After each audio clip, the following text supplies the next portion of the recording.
What if I told you that adaptability was one of the best indicators whether your team was going to be successful? Welcome to this week's Well Read, where we take a deep dive into the latest research and give you practical insights to make your organization better every day. This week, we are diving into all things adaptability because if you've been following us for a while, you know that this is our obsession. So let's rewind the tape a little bit. We all remember Google's Aristotle research from 2016 about what makes high-performing teams. It's everywhere. That research still stands pretty firm. Psychological safety was always at the top of that list, being extremely important, and so much of that is still relevant today. But demand has increased significantly. Almost every organization is asking people to do more with less. They're cutting staff, cutting budgets, adopting AI.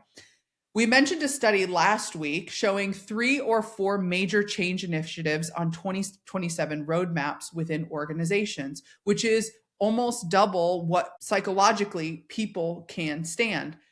Then there was a bunch of articles earlier this week that showed that Brene Brown took the stage recently and said the elephant in the room, that people are not okay. And we've been saying this for a while now. But there are teams and organizations that are thriving in these times, and the skills that they possess are not unique, but they are very interesting. And that is the skill of adaptability. Studies have shown that companies that possess more adaptability produce 7 times better financial outcomes. That is huge. So what does adaptability actually look like? Can it be measured? Can we see it? That's what we set out to solve with our research, which is what Eric has been working on tirelessly for about 2 years now and has been partnering with a bunch of people in the adaptive leadership and systems dynamic space to do so. So here's what we know today. Adaptability is a capacity. It is a set of skills that ebbs and flows.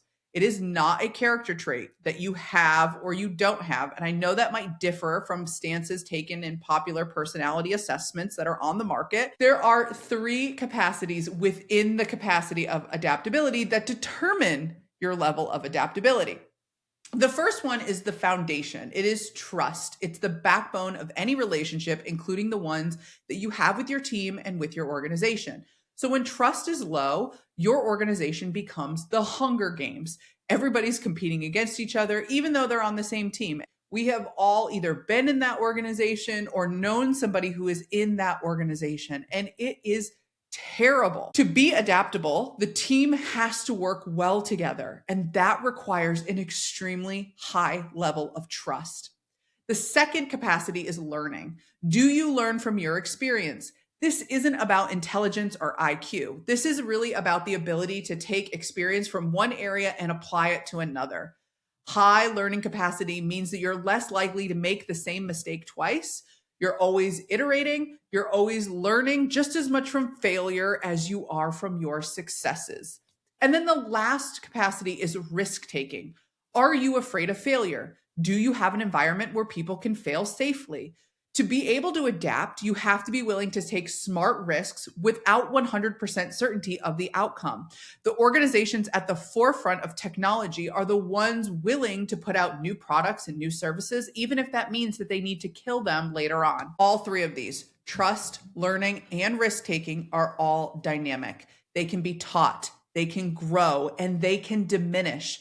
And they all depend on the beliefs, the values, and the behaviors of the individuals, the culture, and the system. Let me repeat that one more time because it's extremely important. Your adaptability depends on the beliefs, the values, and the behaviors of the individuals, the culture, and the systems. So we designed an assessment where we can measure your trust, your learning, and your risk-taking capacity in real time.